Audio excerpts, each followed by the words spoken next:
Afsuski, Abduqodir Husanov o'yinning 61-daqiqasida jamoadoshi Janluiji Donnarumma bilan juda ham jiddiy tarzda to'qnashib ketdi. Bu o'yin Abduqodir Husanov uchun, Liverpool uchun va Szoboszlai uchun juda ham alamli bo'ldi. Nega bunday deyapman? Videoga like bosib, obuna bo'lib qo'ying, boshladim. Liverpool uchun bundan yomoni bo'lishi qiyin. Ham g'alabani qo'ldan chiqardi, ham Szoboszlaini 3 ta o'yinga yo'qotdi. Ya'ni u endi APL 28-turda maydonga qayta oladi. Afsuski, Abduqodir Husanov o'yinning 61-daqiqasida jamoadoshi Janluiji Donnarumma bilan juda ham jiddiy tarzda to'qnashib ketdi va shu zahoti bosh murabbiy Pep Guardiola uni zaxiraga oldi.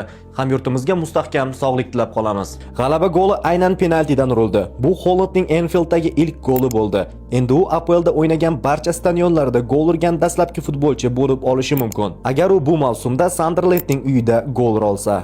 Manchester Citydan ajoyib comeback, Liverpooldan esa alamli mag'lubiyat. Ana endi Arne Slotning Liverpool bosh murabbiyligidan ketish vaqti kelgandir. Siz qanday fikrdasiz? Izohlarga albatta yozib qoldiring.